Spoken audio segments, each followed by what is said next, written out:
के आंसुओं पर सियासत का मेकअप। स्मृति ईरानी अमेठी आते ही खेल गई बड़ा दांव। 365 दिन की चुप्पी, 4 मिनट का रोना। अब फिर से शुरू हो गई 2029 की तैयारी। 365 दिन तक अमेठी से दूर रहने वाली पूर्व केंद्रीय मंत्री स्मृति ईरानी चुनाव हारी तो अब अमेठी याद आ गई। क्या दुख में शामिल होना इंसानियत है या 2029 की राजनीति की बिसात?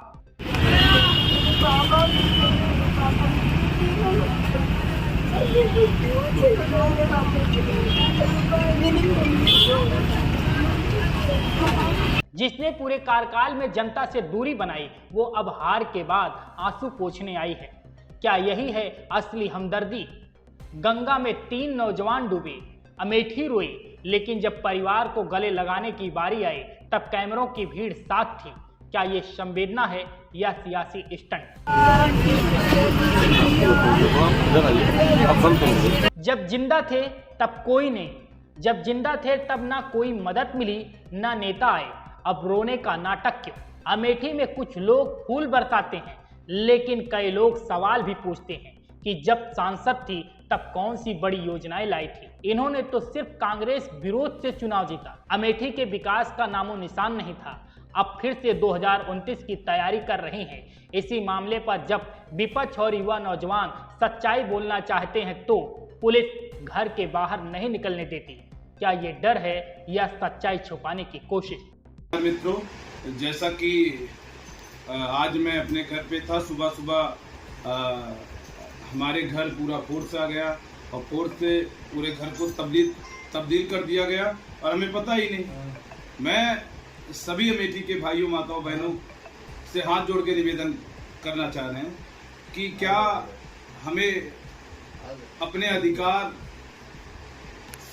का प्रयोग नहीं करने दिया जाएगा? हमें अपने घर में शांति से नहीं रहने दिया जाएगा?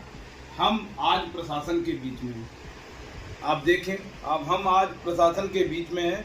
लगातार हमें जगदीशपुर जाना था, 3 लोगों की डेथ हुई थी, बहुत बड़ी घटना था। मैं वहाँ नहीं पहुँच पा रहा हूँ। आज हम सबके बीच में हमारे सांसद जी का भी आगमन है, सांसद जी का प्रोग्राम भी है, वहाँ भी नहीं पहुँच पा।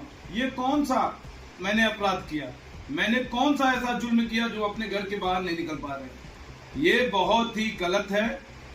स्मृति ईरानी जी का अमेठी में आगमन है, तो स्मृति ईरानी जी आप बताइए, हमने क्या गलत किया है कि आपने प्रशासन के माध्यम से हमारे घर को एकदम छावनी में तब्दील कर दिया है और हमें बाहर नहीं निकलने दिया जा रहा है।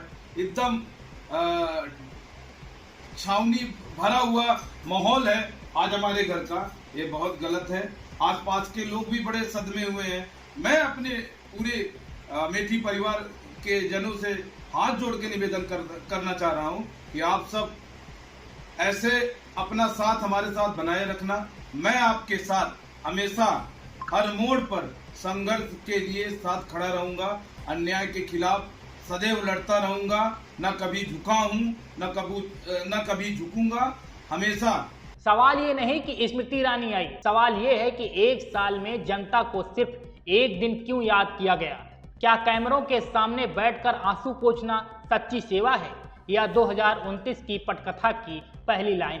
फिलहाल राजनीति के रंग बहुत गहरे होते हैं, दुख भी इस्तेमाल होता है और आंसू भी, लेकिन अमेठी सब देख रही है, समझ रही है और अगली बार तय भी करेगी। काम अवैध है,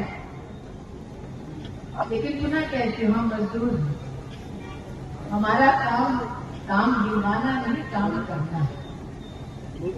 मुझसे कई लोगों ने कहा कि दीदी कब आओगी? हम गए थे, कब जो आएंगे।